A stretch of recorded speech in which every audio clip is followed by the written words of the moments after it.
Kasih dalam Tuhan, shalom. Ada sukacita, men. Ya, kita tetap bersyukur sekalipun ya cuaca begitu panas ya, tetapi tetap bersemangat memuji, memuliakan Tuhan. Salah satu peristiwa penting ya sebelum Yesus disalibkan, dia memberitahukan kepada murid-murid tentang peristiwa yang akan terjadi.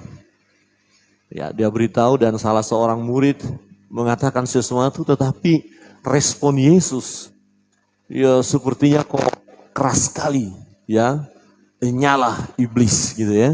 Dan tema kita berbicara tentang hal itu. Enyalah iblis, enyalah, pergilah, keluar, enyalah.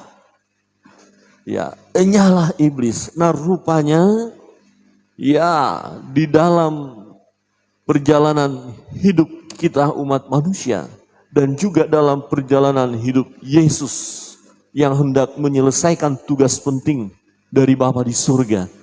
Ada satu pribadi yang tidak tinggal diam, yang terus berjuang hendak menggagalkan rancangan Allah yang mulia itu. Di dalam Matius pasal 16 ayat 23.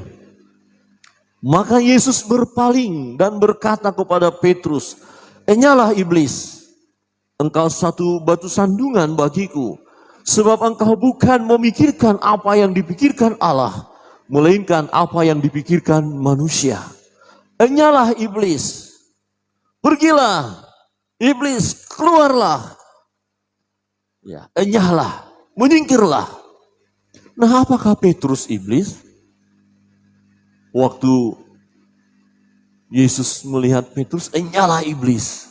Dia bicara kepada Petrus. Tetapi apakah Petrus iblis? Tentu tidak. Nah, secara manusia tindakan Petrus adalah baik. Ia tidak mau gurunya mengalami penderitaan. Konteksnya adalah setelah Yesus berkata bahwa dia akan mengalami siksaan itu. Ya, Petrus mencoba menunjukkan perhatiannya dan kasihnya kepada Yesus. Tetapi ini secara manusia. Membela, ingin membela Yesus. Ya, kira-kira membela Tuhan, ya kira-kira begitu. Tetapi Petrus sesungguhnya hendak diperalat oleh iblis. Jadi Petrus mau dipakai untuk menggagalkan ya kematian Yesus Kristus. Atau menggagalkan rancangan Allah. Dan inilah pekerjaan dia, yaitu iblis. Iblis hendak menggagalkan rancangan Allah. Iblis hendak menggagalkan karya Allah untuk menyelamatkan manusia. Berkali-kali kita melihat iblis terus berusaha dengan berbagai cara untuk menghancurkan pekerjaan Allah. Ya, waktu kita ingat ketika Yesus dicobai di padang gurun. Ya, iblis mencobai dia supaya jatuh. Tetapi Yesus menang. Nah, ayatnya bilang iblis menunggu waktu yang tepat. Waktu yang tepat kapan?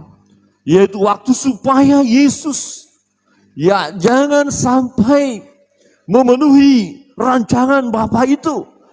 Ya, iblis mau supaya Yesus ya jangan mengalami penderitaan itu. Jangan sampai mati di kayu salib itu. Ya. Dan dia mau masuk melalui Petrus. Saudara yang terkasih dalam Tuhan. Di ayat 21 Matius pasal 16 ya. Sejak waktu itu Yesus mulai menyatakan kepada murid-muridnya bahwa ia harus pergi ke Yerusalem dan menanggung banyak penderitaan dari pihak tua-tua, imam-imam kepala, dan ahli-ahli Taurat, lalu dibunuh dan dibangkitkan pada hari ketiga. Tetapi Petrus menarik Yesus ke samping dan menegur dia, katanya, Tuhan, kiranya Allah menjauhkan hal itu. Hal itu sekali-kali takkan menimpa engkau. Secara manusia, kira-kira begini. Ini Aldo datang ya. Dia bawa pedang. Dan saya lagi khotbah di sini. Dan dia buru-buru mau menebas leher saya. Nah, kira-kira Daniel Apa nonton aja? Nah, Daniel tidak langsung, wah, ya dia pikir nanti Aldo itu kayak kriket dipukul, wah, karena membela saya. Dan itu manusiawi, betul? Daniel mau menunjukkan pembelaannya kepada saya. Nah, secara manusia Daniel benar. Dia tidak membiarkan saya untuk dianiaya. Tetapi dia tidak mengerti. Saya memang harus dianiaya. Nah, kemudian saya katakan, inilah iblis. Bukan Daniel iblis. Tetapi mencoba masuk melalui Daniel yang hendak membela. Ya, pendeta, kira-kira begitu. Tetapi Pak Pendeta ini semestinya harus mati. Ya, Petrus ini manusiawi. Waktu Yesus berkata, mereka sedang berjalan, ya dia beritahu bahwa, ya dikatakan anak manusia, yaitu Yesus, ya akan menanggung penderitaan dari pihak tua-tua, imam-imam kepala, dan akan dibunuh. Wah, mendengar itu, kalau begitu kenapa kita harus ke Yerusalem? Kira-kira begini, kita tahu bahwa di perumahan ya Bali Arum itu akan terjadi masalah besar, kekacauan. Kita tahu. Nah, masihkah kita mau ke sana? Siapa mau? Menghindar dong. Nah, kira-kira begitu.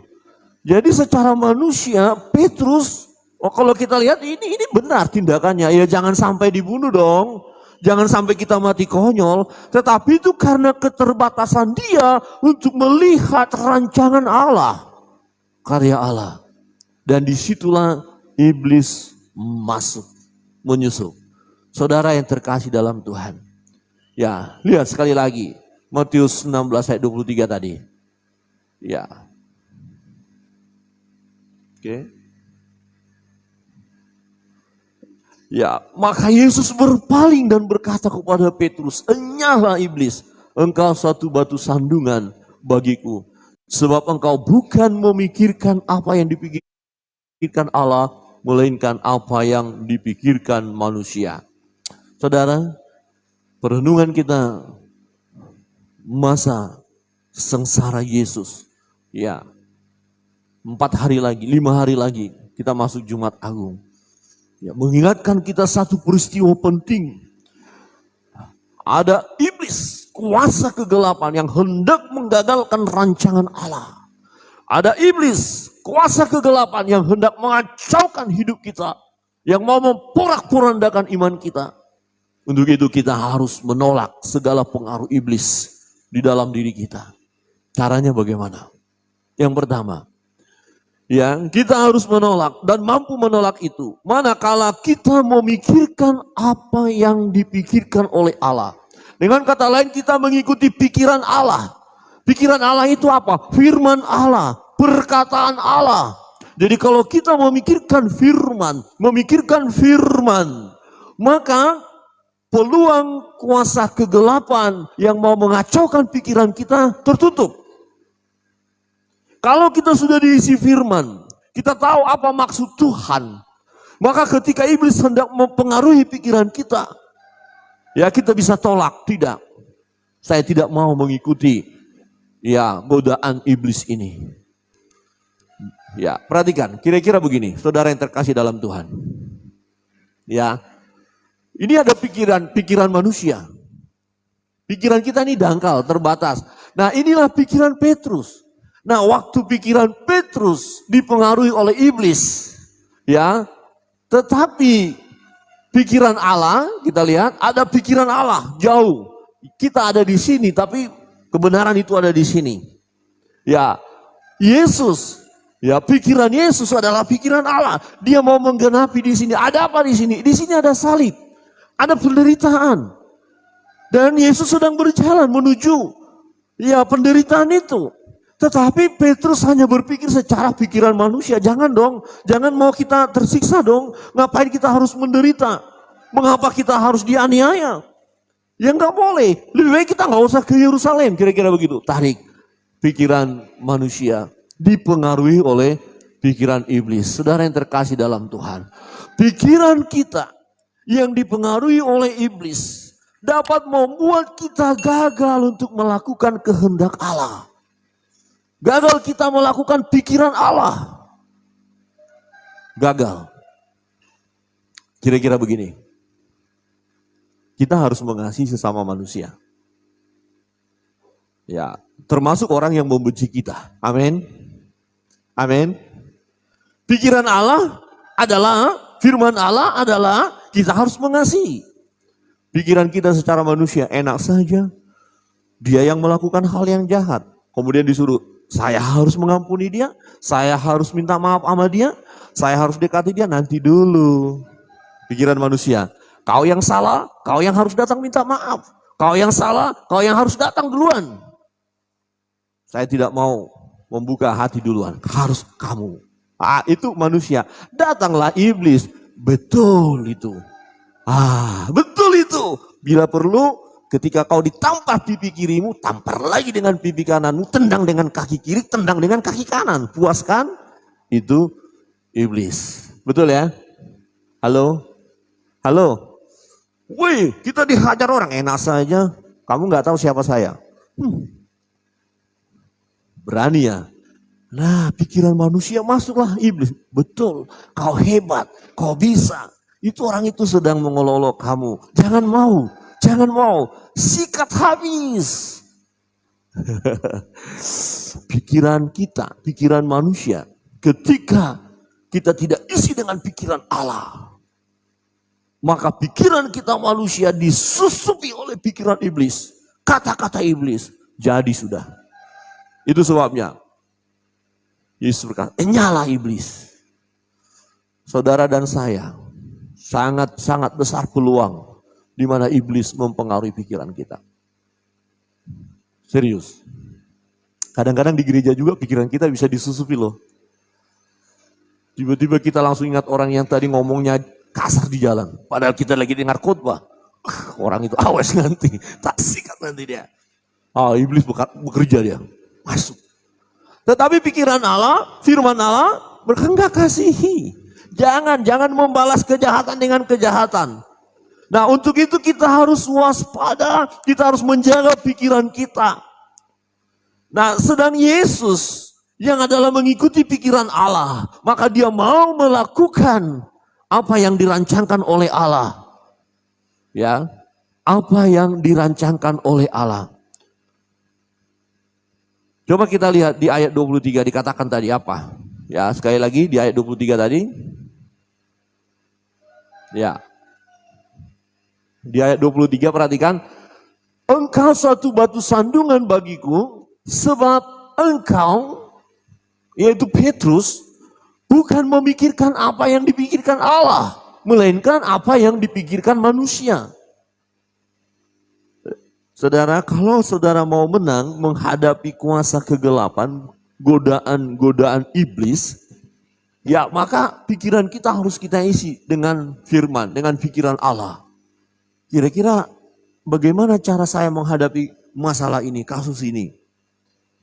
Sama seperti gini, kalau kita menghadapi persoalan, kita mau minta nasihat, hati-hati. Kalau nasihat dunia, yang cenderung adalah disusupi oleh iblis, maka lihat sarannya mengerikan, mematikan, buat kacau.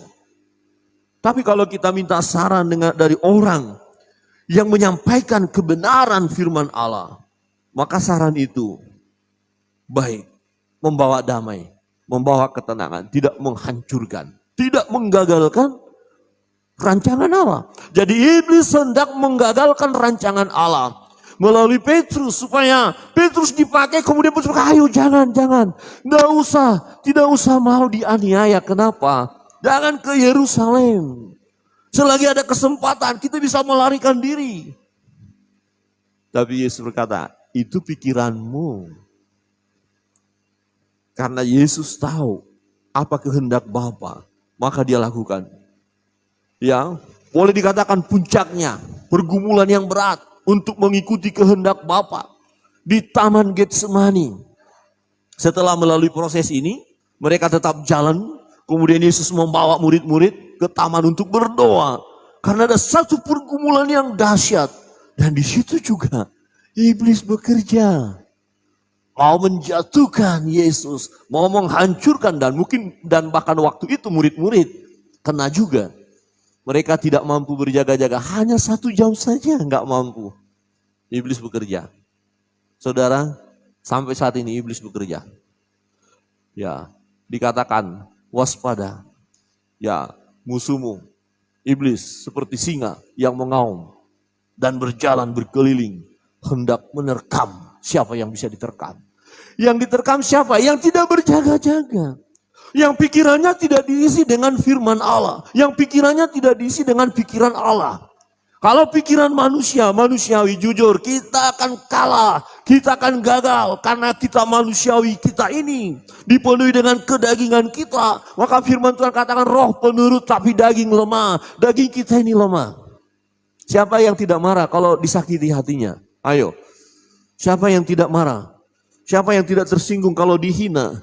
Ya bahkan keluarga leluhur kita dihina. Enak saja. Pasti kita marah, manusiawi.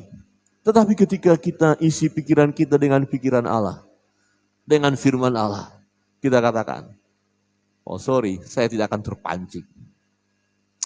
Saya akan tetap mengikuti kehendak Allah. Kalau Allah katakan saya harus mengampuni, saya akan ampuni. Kalau Allah katakan pembelaan adalah hak Allah, ya pembalasan adalah hak Allah. Pembalasan itu bukan hak saya, berarti saya nggak boleh membalas. Dan Tuhan yang akan membela saya.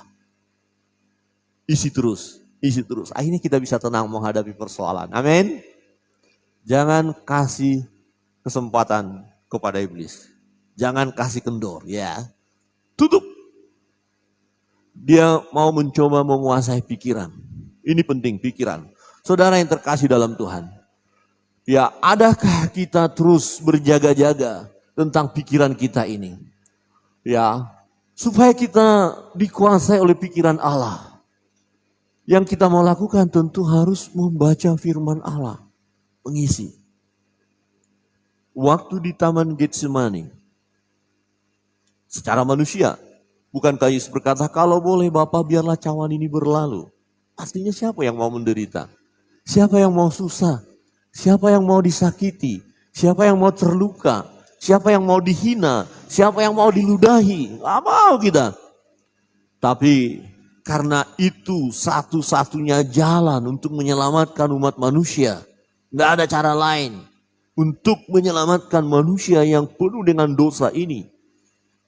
Kemudian Yesus berkata, jika sekiranya mungkin cawan itu berlalu. Ya jika mungkin, tetapi jangan kehendakku. Kehendakmulah yang jadi. Jadi pikiran Allah, ya mengetahui rancangan Allah, mengetahui kehendak Allah. Jadi kita harus tunduk kepada kehendak Allah, pikiran Allah. Maka iblis tidak akan bisa menguasai pikiran kita. Coba begini, buktikan.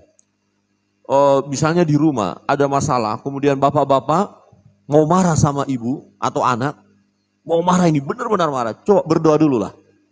Mam, saya mau marah tapi saya berdoa dulu ya. Bisa nggak? Atau ibu-ibu mau tapi sebelum wah saya mau berdoa dulu. Kepada suami, wah saya mau berdoa dulu supaya saya bisa marahin kamu. Oke silakan. Jadi waktu dia berdoa, suami langsung haleluya, jamah Tuhan, jamah Tuhan. Dan akhirnya pikirannya dikuasai pikiran Allah. Dan kuasa iblis tadi yang mau bikin porak-poranda rumah tangga, hilang, lari dia. Menang, saudara akan menang, saya akan menang. Yang menghadapi godaan iblis manakala kita terus pikirkan pikiran Allah. Bukan pikiran manusia yang bisa dikuasai oleh iblis. Kita lemah, daging lemah, pikiran kita lemah. Jujur, tiap-tiap hari kita ada dalam lingkungan pencobaan. Yang tetangga lah, yang masalah kerja lah, semua digoda kita. Ya, maka orang-orang yang tak beriman, lihat bagaimana caranya menghadapi masalah itu. Ya cara dunia, iblis yang bekerja. Ngeri kali tuh. Ngeri. sangat ngeri. Tetapi kita bisa tolak itu. Nyalah iblis. Ketika pikiran saudara dipenuhi dengan pikiran Allah, datanglah iblis menggoda pikiran kita. Kita mampu berkata, nyalah iblis, kau hanya akan mau menjatuhkan saya. Sudah beranikah saudara mengusir iblis yang hendak menguasai pikiran saudara? Harus berani. Amin. Amin. Ya, seorang hamba Tuhan berkata begini, waktu kami belajar harus diperkatakan, jangan dalam hati kita. Ya. Halo. Satu contoh misalnya, bapak-bapak. Nah, bapak-bapak biasanya kalau di jalan sendiri bisa mengaku masih bujangan. Karena istri di rumah. Jadi di jalan masih bujangan. Ya gimana Pak ya. Kemudian ada nona cantik. Pakaiannya nggak terlalu lengkap. Sangat menggoda. Wow. Bapak-bapak apa? Ketika pikiran berkata, nikmati. Kira-kira kita bilang apa? Bapak-bapak. Terima kasih Tuhan, aku nikmati. Begitu? Atau dalam nama Yesus, tapi gini. Kan kalau tutup mata begini kan jalan tabrakan nanti. Perkatakan. Ya, firman, isi pikiran dengan positif. Dalam nama Yesus. Saya tidak mau tergoda. Jangan pula kalau naik motor ikuti di belakangnya. Ya, jangan cepat lalui dia. Ya, supaya pikiran kita lurus. Amin. Ya, coba lihat kiri kanan dan katakan pikiranmu harus lurus. Halo. Halo, yang di atas juga. Pikiranmu harus lurus. Kiri kanan. Hati-hati bisa dibengkokkan loh. Jujur.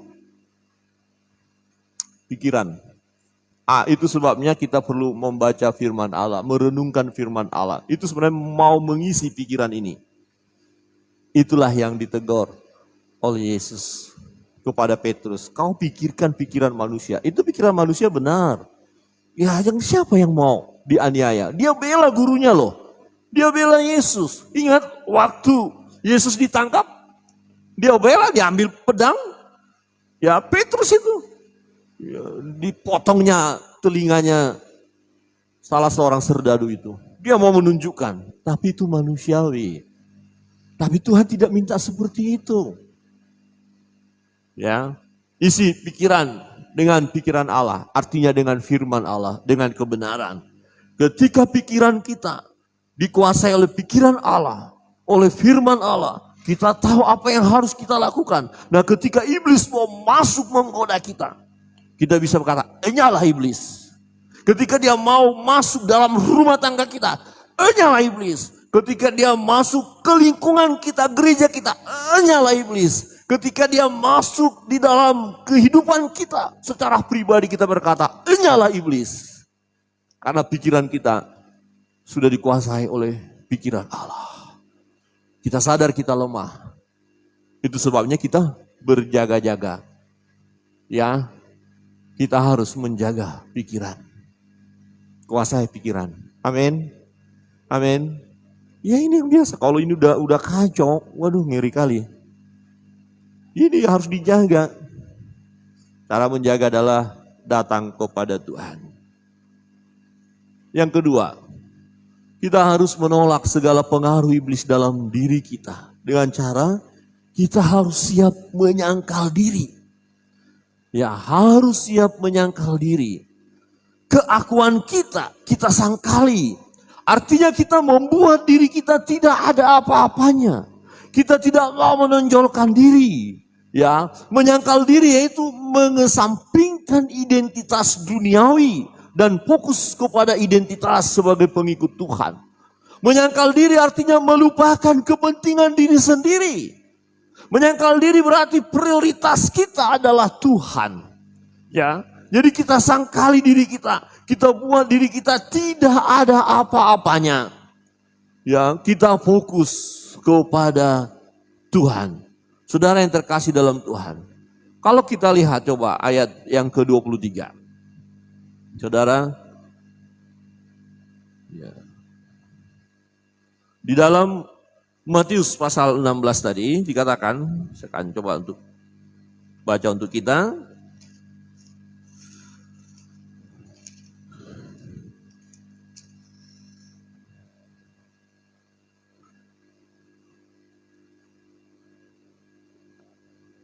Di ayat 24. Lalu Yesus berkata kepada murid-muridnya, setiap orang yang mau mengikut aku, ia harus menyangkal dirinya. Menyangkal dirinya, apa arti menyangkal dirinya? Ya, keakuan kita tanggalkan. Orang-orang yang tidak bisa menyangkal dirinya, orang ini paling riskan untuk dikuasai oleh iblis. Kalau orang-orang yang masih keakuannya tinggi, paling gampang dikerjain oleh iblis. Orang-orang yang sering berkata, siapa? Aku loh. Aku. Awas kau. Jangan coba-coba. Ini keakuan. Orang mulai gambarannya begini. Mau menghina kita. Kemudian kita bilang, kau mau menghina saya? Kau nggak kenal saya. Keakuan kita muncul. Maka tindakan berikutnya adalah hal yang jahat. Karena ketika keakuan kita tidak bisa redam. Tidak bisa menyangkal diri. Ketika keegoan kita muncul, maka kita akan lakukan apa yang benar menurut kita. Ya, memukul orang gak ada masalah bagi kita. Dia yang salah kok awalnya. Dia cari gara-gara. Keakuan. Jadi kadang-kadang begini. Mungkin saudara, bapak, ibu punya pengalaman sebelum bertobat. Sebelum bertobat ya. Kan sekarang kan udah bertobat ya. Amin. Coba lihat kiri kanan, katakan sudah bertobat. Sudah ya? Sudah ya? Kemarin kami ada diskusi gembala-gembala tentang bagaimana berbicara tentang iman. Ternyata bisa juga, apakah itu jemaat, apakah itu pengurus gereja, majelis, atau pendeta. Ini berbicara tentang suami istri. Jadi gini, kalau istri mulai macam-macam, lirik kiri dan kanan, itu masih bisa terjadi loh. Betul ibu-ibu? Yang benar, ibu-ibu masih bisa lirik kiri kanan enggak? Enggak ada suara. Bisa ya, jujur aja, bisa ya. Kadang-kadang hanya kita persalahkan bapak-bapak, mata keranjang katanya. Padahal matanya enggak besar sih, hanya kecil kok. Keranjang kan besar. Tapi ibu-ibu juga loh. Nah, kalau ibu-ibu selingkuh, di sini nggak ada, jelas enggak lah, orang udah bertobat. Yang belum bertobat itu loh. Nah, datang suaminya, emangnya cuma kau yang bisa selingkuh? Kau sekali selingkuh, aku bisa 5 kali selingkuh. Berani ya? Balas dendam. Kenapa bisa begitu? Pikirannya balas dendam. Kalau pikirannya bagus, istrinya selingkuh. Mam, jangan gitu dong. Kita kan anak Tuhan. Hingga lo janji nikah. Saya tidak akan membalas. Memang saya bisa 10 kali selingkuh bisa, tapi aku takut akan Tuhan. Wih, ini suami yang hebat. Bapak-bapak hebat. Amin. Wih, mantap, aminnya kuat. Tapi kalau bapak-bapak selingkuh, gimana ibu-ibu? Tuhan, ampuni suamiku begitu. Atau juga berkata, emangnya cuma kau bisa selingkuh? Aku pun bisa. Masih cantik aku. Gini-gini masih cantik, masih laku. Ketika pikiran iblis masuk, karena pikiran manusia kita beli peluang, ya iblis masuk, jadi kacau balau semuanya, berantam semuanya, porak-poranda semuanya. Yang menang siapa? Iblis. Memang itu tujuannya, mau menggagalkan rancangan Allah itu. Yang tadinya kita begitu damai, begitu tenang, tapi dia menyusup, menguasai pikiran kita. Maka ketika kita mengalami kehancuran karena pikiran kita tadi dikuasai oleh iblis, kemudian keakuan kita muncul. Aku tidak bisa kita menyangkal diri kita. Tidak lagi prioritas kepada Tuhan. Kita hanya memikirkan diri kita. Kau sakiti aku ya, kau lukai aku ya, macam-macam. Mulai aku. Mulai ketika keakuan kita terus kita ladeni, maka iblis masuk. Serius di situ. Nah, jadi masalahnya adalah, maukah kita menyangkal diri? Firman Tuhan katakan, setiap orang yang mengikuti Yesus, dia harus menyangkal dirinya. Ya, menyangkal dirinya, mengatakan aku tidak ada apa-apa. Keakuanku, aku rendahkan, aku pendam, aku matikan demi mengikut Yesus, demi melakukan kebenaran firman Allah. Saudara, satu kasus, contoh. Ada orang yang bersahabat, ya. Kemudian bahaya dengan sahabat karib. Saya mau katakan, kalau sahabat karib itu biasanya segala persoalan kita dia tahu, dan segala persoalan dia kita tahu. Bongkar-bongkaran, itu sahabat karib. Berbahayanya ketika terjadi masalah, rahasianya semua bisa dibongkar. Rahasianya akan dibongkar. Tetapi kalau dia merendahkan diri, misalnya sahabatnya itu terlukai oleh dirinya. Saya punya sahabat, kemudian saya lukai dia. Kalau secara manusia dia akan balas, dia akan bongkar semua masalah saya. Tetapi kalau dia mau merendahkan diri, menyangkal diri, dia akan menahan dan dia tidak akan membongkar kesalahan saya. Dia akan menutupi kesalahan saya. Dia tidak akan mempermalukan saya. Tetapi kalau dia tidak bisa menyangkal dirinya, maka dia akan mempermalukan sahabatnya itu. Saudara, kalau saudara tidak mau menyangkal diri saudara, saudara akan bongkar, orang lain akan saudara bongkar.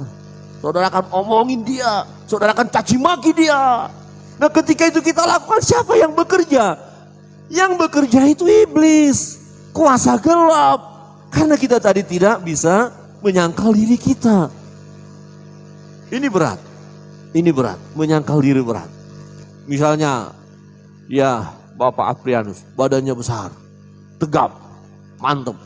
Nah terus ada saudara kita ini yang pendek kecil, dia bilang, Pak jagoan ya, tak giniin. Kira-kira Pak bilang apa? Oh enggak, silakan Dek, silakan, saya enggak ada apa-apanya. Begitu Pak? Begitu? Ada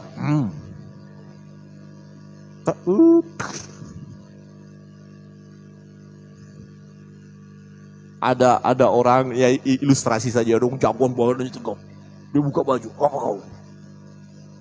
Yang dihadapi jauh lebih besar. Pertama diam. Karena ini bertingkah-bertingkah, dia nggak bisa menahan diri lagi. Oh kau mau buka baju, dia buka baju, badannya lebih besar. Oh ya langsung gini. Kita jagoan, kita kuat. Kemudian kita diperlakukan, dibuat semena-mena. Bisa menahan diri nggak? Bisa menahan diri nggak? Oh jemaat Sinam bisa. Amin. Amin Bapak Ibu. Coba lihat kiri kanan, tahan diri. Kalau kira-kira kok belum yakin begini, tahan diri. Sudah tahan diri, amin. Amin. Amin. Berat loh, saya mau katakan berat. Nggak usah orang lain lah, sama-sama keluarga aja. Kadang-kadang, ini adekmu itu loh, ngapain ngomongin kamu? Apa dia bilang begitu? Saya ini kakaan. Hajar nanti dia. Lihat. Iblis masuk. Makanya dalam rumah tangga kadang-kadang kan kakak itu hantam adik juga, adik hantam kakak, karena itu tadi tidak ada penyangkalan diri. Sebagai pengikut Kristus, kita bisa dianiaya, kita dibilang kamu tuh orang minoritas, kamu orang gak ada apa-apa. Kita marah, kita balas, padahal kita sebenarnya kuat. Manusiawi kita akan berkata, lu mau apa? Sikat yuk, sikat. Sama-sama mati, ayo. Emangnya apa? Samurai juga masih ada di rumah, gitu ya. Manusiawi. Tapi karena kita anak Tuhan, kita sudah menyangkal diri. Kita katakan enggak. Aku mau melakukan kehendak Allah. Amin. Amin. Coba lihat kiri kanan dan katakan menyangkal diri. Sangkal dirimu. Katakan aku tidak ada apa-apanya. Yang ketiga, Bapak Ibu Saudara yang terkasih dalam Tuhan, kita harus menolak segala pengaruh iblis di dalam diri kita dengan cara siap memikul salib. Siap memikul salib. Kita harus siap mengalami penderitaan oleh karena mempertahankan iman kita. Orang-orang yang tidak siap kehilangan nyawa, ya sangat besar peluang untuk dikuasai oleh iblis. Ya. Akhirnya menyangkal Yesus kan? Ya, karena apa? Tidak siap menderita. Tapi kalau siap menderita bahkan mati, ya dia tidak akan kasih peluang kepada iblis untuk menjatuhkan dia. Ada godaan supaya kita sangkal Yesus. Tetapi karena kita siap menderita, Mati pun saya sudah siap, kenapa saya harus menyangkal iman saya? Dan akhirnya kita berkata, aku tetap ikut Tuhan. Di ayat 25 berkata begini. Di ayat 25. Tadi lanjutan ayat 24. Lalu Yesus berkata kepada murid-muridnya, setiap orang yang mengikut aku, ia harus menyangkal dirinya, memikul salibnya. Ini berbicara tentang penderitaan, saudara. Oleh karena kebenaran. Bukan kita menderita oleh karena kejahatan kita, bukan. Karena kita ada di dalam kebenaran, ya kita akan mengalami ya salib itu. Ya, penderitaan itu, dan kita harus siap untuk itu. Ya, dan mengikut aku, karena barang siapa mau menyelamatkan nyawanya, ia akan kehilangan nyawanya. Menyelamatkan nyawanya artinya nggak mau mati. Ya, daripada saya dibunuh, lebih baik saya nyangkal Yesus saja. Tapi dia akan kehilangan nyawa. Ya, tetapi barang siapa kehilangan nyawanya karena aku, ia akan memperolehnya. Akan ada kehidupan yang abadi. Memang mati bisa dibunuh kita karena percaya Yesus. Tetapi ada kehidupan yang akan datang. Ayat 26 berkata begini, apa gunanya seorang memperoleh seluruh dunia tapi kehilangan nyawanya? Dan apakah yang dapat diberikannya sebagai ganti nyawanya? Sebab anak manusia akan datang dalam kemuliaan Bapanya diiringi malaikat-malaikatnya. Pada waktu itu ia akan membalas setiap orang menurut perbuatannya. Orang-orang yang setia sampai mati akan mendapatkan pahala. Bahkan ya karena mempertahankan iman teraniaya. Mungkin di pekerjaan disepelekan karena kita hanya seorang diri barangkali. Mungkin yang lagi kuliah, yang lagi sekolah, diolok-olok, tidak masalah. Ya, mungkin di dalam ya tempat kita tinggal, tidak ada masalah. Itu salib kita, karena memang Yesus adalah Tuhan kita. Tapi ingat, ketika Yesus datang, ya sebagai hakim yang adil, Raja di atas segala raja, maka setiap orang yang mempertahankan imannya, bahkan dia rela mati untuk iman itu, maka dia mendapatkan pahala, mendapatkan mahkota. Ya, Tuhan akan berkata, sabarlah engkau hambaku yang setia, mari masuk.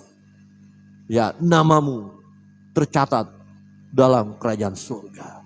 Tetapi orang-orang yang menyangkal Yesus, dia ada di dalam kitab-kitab lain itu, yang ketika dipanggil namanya kemudian dilemparkan ke jurang maut.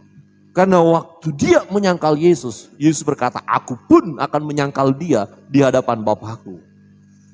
Tuhan bilang, aku gak kenal kamu. Nah, memang menarik. Ya, waktu Petrus berkata, walaupun semua akan kabur lari, aku tidak akan menyangkal engkau. Tetapi fakta lagi-lagi secara manusia dia lemah. Dia juga menyangkal Yesus. Tetapi yang menarik adalah setelah dia sadar, dia bertobat, dia menangis, dia sadar. Tuhan memang sudah katakan kamu akan menyangkal aku, tapi orangnya kan ya terlalu cepat bicara. Ya menggebu-gebu, biar yang lain lari, saya tidak akan lari. Saya siap mati bersama Tuhan. Tapi baru ada orang perempuan berkata, enggak, kamu kan muridnya, enggak, saya enggak kenal. Baru orang lain, kamu murid, enggak, saya kenal. Sungguh enggak kenal. Kemudian ayam berkokok, dia sadar, aduh. Ingat perkataan Tuhan, ketika pikirannya tadi, masuk pikiran Tuhan, firman, dia ingat, oh sudah saya diingatkan sebelumnya. Dia menangis, kemudian dia bertobat, dia mengalami pembaharuan hidup. Jadi artinya begini, ya dalam hal memikul salib, dalam hal menderita, jujur tidak gampang. Tidak gampang. Kita maunya enak-enak saja, nyaman saja. Ya, maunya nggak ada masalah. Tapi Tuhan bilang apa? Harus siap memikul salib, baru ikut dia. Masing-masing kita ya diperhadapkan dengan salib itu. Masing-masing kita ada beban pergumulan. Ya, jangan hanya karena masalah makan minum saja. Hanya karena kebutuhan-kebutuhan saja kita sangkali Yesus. Ada orang-orang yang memberi bantuan, kemudian kita tinggalkan Yesus. Aduh, itu rendah sekali. Atau masalah teman hidup, jangan. Atau masalah jabatan, jangan. Apa artinya kita punya semua itu? Tuhan katakan apa artinya? Apa gunanya seorang yang memperoleh seluruh dunia tapi kehilangan nyawanya? Dia akan nanti masuk neraka untuk apa? Tidak ada gunanya. Tetapi yang terbaik adalah kita siap pikul salib. Amin. Saudara diejek, dianiaya, oleh karena iman kita tidak akan goncang. Kita akan berkata, memang Yesus sudah berkata, aku harus pikul salib. Ya, teladan kita adalah Yesus. Yesus pun sudah terlebih dahulu menderita untuk kita.